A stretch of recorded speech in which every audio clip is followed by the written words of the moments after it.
আচ্ছা, তো কপিকল রিলেটেড এখানে দুইটা অঙ্ক আছে, অঙ্ক রাখছি। তো দেখো, আমার একটা কপিকল আছে, কপিকলের সাথে দুইটা বস্তু ঝুলতেছে। হ্যাঁ, একটা বি বস্তু আর একটা সি বস্তু। তো সি বস্তুটা হচ্ছে 50 মিটার উঁচুতে অবস্থান করতেছে আর বি বস্তুটা ভূমিতে। তো দেখো এখন উদ্দীপক কি বলছে, চিত্র বি ও সি বিন্দুতে 5 কেজি ও 25 কেজি, মানে একটার ভর 5 কেজি আর একটার ভর 25 কেজি, দুটি বস্তুকে আটকে রাখা হলো। আচ্ছা, এখানে 5 কেজি ভরের বস্তু আটকে রাখা হয়েছে আর এখানে 25 কেজি ভরের বস্তু রাখা হয়েছে। তো আমার জিজ্ঞাসা করছে বি বস্তুটি ছেড়ে দিলে সি বস্তুটি নিচে নামার সময় ত্বরণ কত হবে। মানে আমি যদি বি বস্তুটা তো ভূমির সাথে আটকে রয়েছে, তাই না? আমি যদি বি বস্তুটাকে ছাইড়া দেই, তো এই যে এখানে সি বস্তুটা যে আছে, সি বস্তুতে ত্বরণ কত হইব। তো আমার একটা কথা বলো তো, বস্তুটা এই বস্তু আর এই বস্তু কি একটা রশি দিয়ে যুক্ত করা আছে, তাহলে এই বস্তুর ত্বরণ যা হইব এই বস্তুর কি ত্বরণ সেম হইব, তাই তো? তো এখন আমরা ত্বরণ বের করার সূত্র কি জানি, দেখো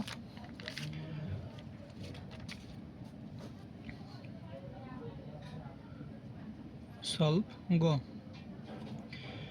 তো ত্বরণ আমরা কি জানি, ত্বরণ এ, এই যে যদি এরকম দুইটা বস্তু থাকে কপিকল দ্বারা, তো এ সমান সমান বড় বস্তুর ভর মাইনাস ছোট বস্তুর ভর। তো সি বস্তুর ভর এখানে ধরি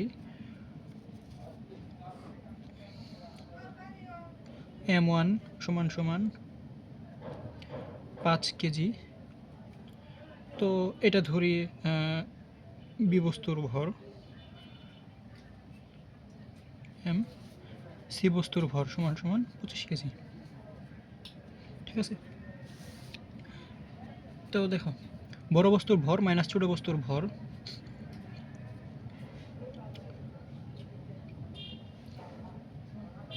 তো M B minus M C ভাগ দুইটার যোগফল এম বি যোগ এম সি ইন্টু জি। তো এখন সরি এখানে 2 বসাইছি, 25 হইব, 25 মাইনাস 5 ভাগ 25 যোগ 5 ইন্টু 9.8, 20 ভাগ 30 ইন্টু 9.8। তো 0 0 কাটা। তো এখন যদি আমি একটু calculator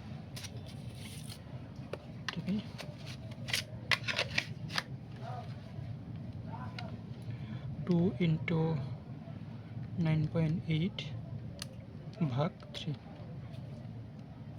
6.533, 6.533 metre per second square. আচ্ছা, তো ত্বরণ পাইছি। এখন পরের প্রশ্ন আমার বলছে কি, বি বস্তুটি বাঁধন ছেড়ে দিলে, বি বস্তুটির বাঁধন ছেড়ে দিলে সি বস্তুটি কত বেগে ভূমিতে আঘাত করবে। মানে সি বস্তুটা এই যে ভূমিতে যে পড়বে, এই পড়ার বেগটা কত হইব আমার, সেই বেগটা বের করতে বলছে, মানে শেষ বেগ জিজ্ঞাসা করছে। আচ্ছা, তো এখন শেষ বেগ কেমনে বের করে, তো দেখো তো এখানে তো বস্তুটা তো স্থির আছে, তাই না? আচ্ছা দেখো ঘ নাম্বার, যেহেতু বস্তুটা স্থির আছে, আমি ত্বরণ জানি। হ্যাঁ, গতে ত্বরণ বের করছি, তো ত্বরণ জানি, ত্বরণের মানটা আমি জানি, বস্তুটা স্থির আছে, আমার শেষ বেগ বের করতে বলছে, মানে ইউ 0। তো দেখো ইউ মানে আদিবেগ 0 মিটার পার সেকেন্ড, ত্বরণ এ সমান সমান 6.533 মিটার পার সেকেন্ড স্কোয়ার। আমার ভি বের করতে বলছে, শেষ বেগ ভি সমান সমান কত। আচ্ছা, তো দেখো আমরা আমরা জানি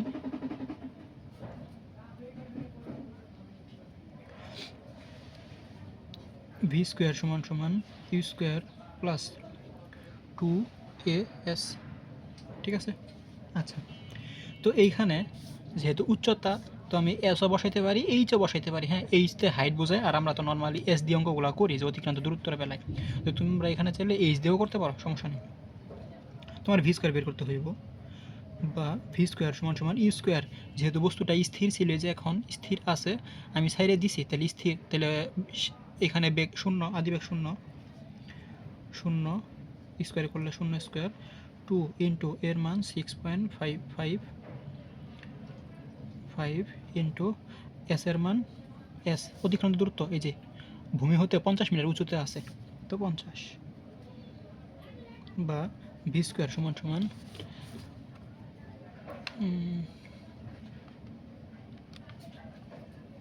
ও এখানে 6.533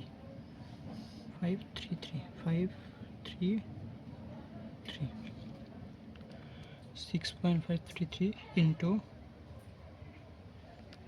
50 into 2 653.33 বা ভি সমান সমান এটার উপরে রুট করে দিলে 653.33 রুট আনসার 25.5603.8 এত লেখার দরকার নেই, এত না লিখে আমরা এরকম লিখুন। হ্যাঁ 25.56 2 ডিজিট লিখলেই হবে, এটা লেখার দরকার নেই, এত বড় সংখ্যা লেখার দরকার নেই, এতটুকু লিখলেই হবে, এত metre per second answer.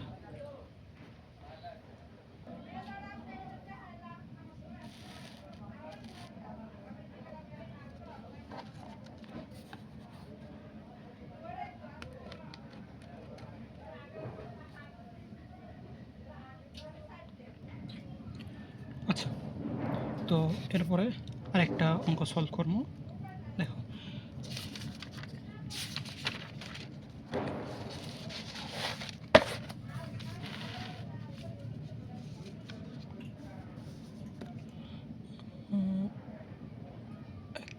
Second.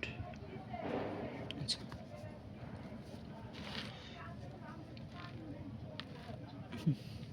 এখন আরেকটা অঙ্ক সলভ করবো। দেখো একটা টেবিল আছে, টেবিলের উপরে একটা কপি কল আছে। আচ্ছা, তো কপি কলের উপর একটা বস্তু, মানে এই যে একটা কপি কল, এখানে একটা কপি কল, তো কপি কল দ্বারা দুইটা বস্তু দুই পাশে ঝুলতে আছে, আর মাঝখানে একটা পি বস্তু লাগানো আছে রশিটার সাথে।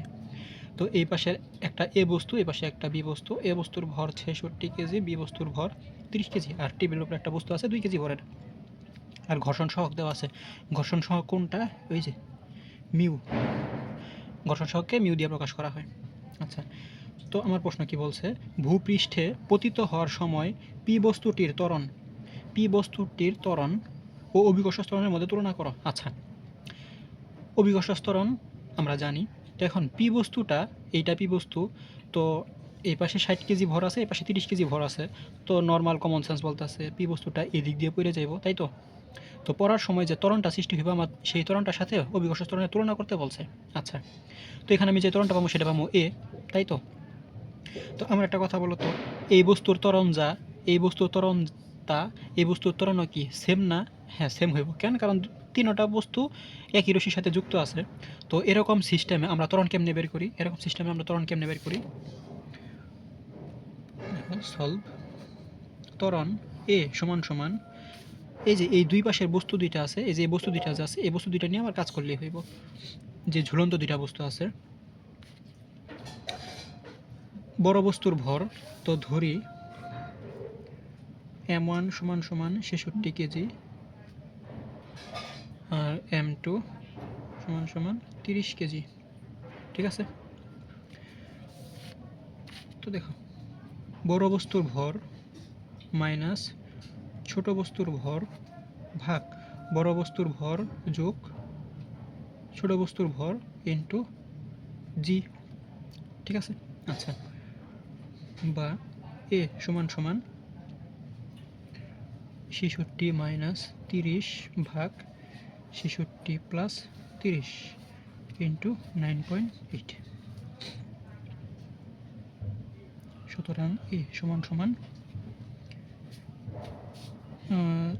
36 ভাগ 96 ইন্টু 9.8, 36 ইন্টু 9.8 ভাগ 96, 3.67 ফাইভ। আচ্ছা, তো 3.675 আমি যে ত্বরণটা পাইলাম। তো এখন দেখো আমি এখন আমি তুলনা করি যে বস্তুটির পি বস্তুর ত্বরণ, পি বস্তু ও অভিকর্ষজ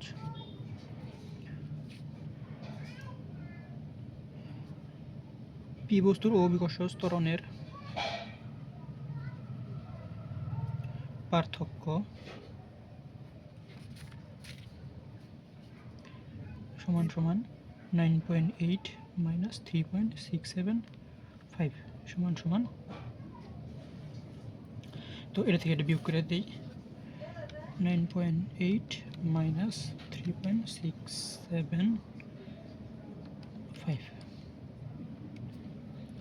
6.125 মিটার পার সেকেন্ড স্কোয়ার।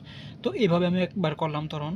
তো এটার আছে না, আমি চাইলে অন্য একভাবে করতে পারি। কেমন, আমার তো তুলনা বলছে, তুলনা মানে কি, তুলনা মানে আমি এরকমভাবে করতে পারি, অনুপাত আকারে প্রকাশ করতে পারি একটা থেকে আরেকটার। আচ্ছা,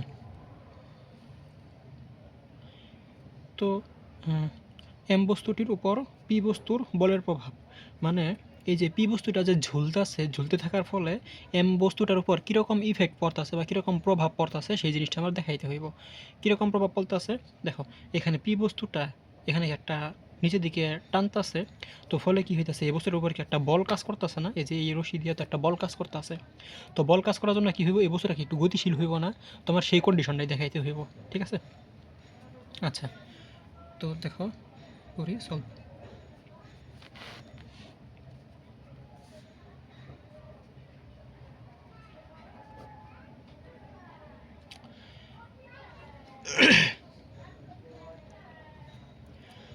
আচ্ছা, তো আমরা একটু একটু বুঝবো। হ্যাঁ, এইখানে পি বস্তুটা আছে, পি বস্তুর উপরে এই চিত্রটা একটু আঁকি, মানে ছোটো করে একটু চিত্রটা আঁকি। এই এখানে একটা কপি কল ঝুলতেছে, তো কপি কলের এখানে একটা বস্তু যুক্ত করা আছে 3 কেজি ভরের পি বস্তু, আর এটা 2 কেজি। আচ্ছা, এটা এম পি। তো এখন দেখো, এই বস্তুটা নিচের দিকে এমজি বল কাজ করব, তাই তো, মানে এর একটা ওজন আছে এমজি। ঠিক আছে, তো নিচের দিকে যদি এমজি কাজ করে, তাহলে এই যে এইখানে এর এর ঠিক উল্টা দিকে একটা টান বল কাজ করব। আচ্ছা ঠিক আছে, টান বল কাজ করতেছে। তাহলে এখন একটা কথা বলো, যেহেতু বস্তুটা নিচের দিকে পইরা যাইব, তাইলে গতিশীল হইব, তো তাহলে আমি এর একটা ত্বরণ পাইমু, তাই তো, আমি এর একটা ত্বরণ পাইমু। আচ্ছা, তো এখন দেখো ত্বরণ পাইলাম। আর এই বস্তুটার বেলাও দেখো, এই বস্তুটার বেলা একটু আমি খেয়াল করি। এই বস্তুটার, আচ্ছা,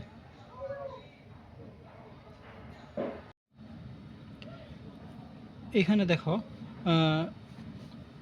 আমি পি বস্তুর জন্য একটু দেখো, তো এই জিনিসগুলো লিখতে পারি। পি বস্তুর জন্য এমজি যেহেতু বড়, তো নিচে নেমে যাব, আর টিটা ছোট, কারণ টি যদি বড় হইতো তাহলে বস্তুর উপর দিকে যেত। এমজি বড় হওয়াতে বস্তুটা নিচে নামতে আছে, টান বলটার মান কম। আচ্ছা, তাহলে দেখো আমি এখানে এই জিনিসটা লিখতে পারি, এমজি মাইনাস টি সমান সমান এই পি বস্তুর উপর কার্যকর বল বা এফ লিখছি। আচ্ছা, তো দেখো এমজি মাইনাস টি সমান সমান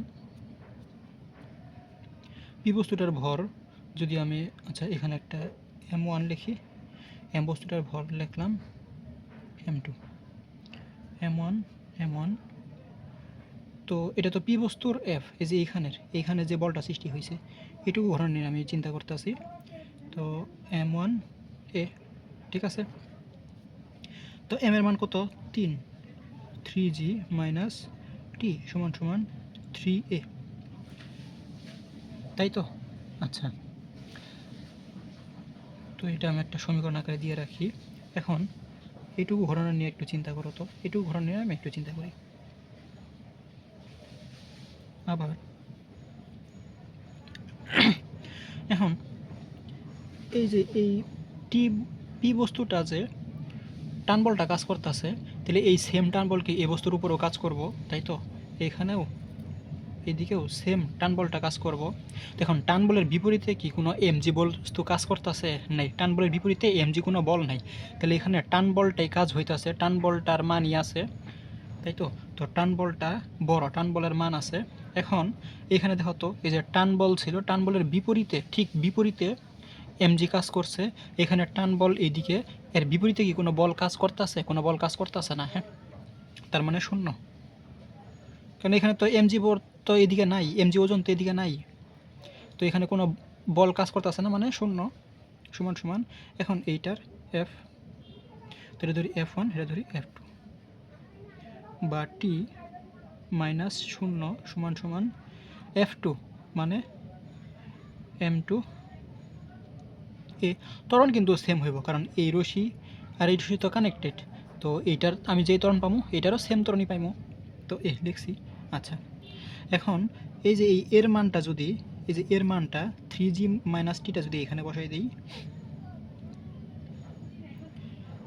না এর মানটা না, আচ্ছা এটা আমি 2 নং সমীকরণ আকারে দিয়ে রাখলাম। এখন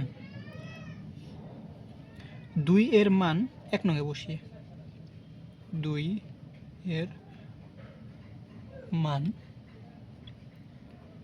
1 এ বসিয়ে, তো দেখো বসাই দিই, এই যে 2 এ যে টির মানটা পাইছি, টি সমান সমান এম এ পাইছি, এখানে বসাই দিই 3g মাইনাস টি মানে কি M A, M2 A, M2 এর মান কত? M2 এর মান 2 কেজি, তো 2 এ সমান সমান 3 এ, তো 3 ইন্টু 9.8 সমান সমান, এটা যদি এই পাশে চলে যায় তাহলে 5a, বা a সমান সমান 3 ইন্টু 9.8 ভাগ 5 সমান সমান 3 ইন্টু 9.8 ভাগ 5, তো 5.88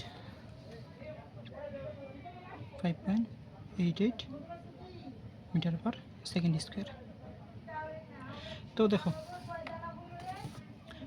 পি বস্তুটা ঝুলতেছিল, ঝোলার ফলে কি হয়েছে, এই বস্তুটা 5.88 মিটার পার সেকেন্ড স্কোয়ার ত্বরণ প্রাপ্ত হয়েছে, ঠিক আছে? এটাই হলো প্রভাব, এটাই আনসার। তো বাংলা লিখবে এরকম যে পি বস্তুর ফলে, এই যে এম বস্তুটির উপর পি বস্তুর বলের প্রভাবের ফলে 5.88 মিটার পার সেকেন্ড স্কোয়ার ত্বরণ সৃষ্টি হয়। তো এই হচ্ছে কপি কলের রিলেটেড যত টাইপ সম্ভব। এসএসসিতে এর চেয়ে আর বেশি ঝামেলার কিছু আসবো না, 100 ভাগ নিশ্চিত থাকো। তো এগুলা করলেই ইনশাল্লাহ কভার হয়ে যাব।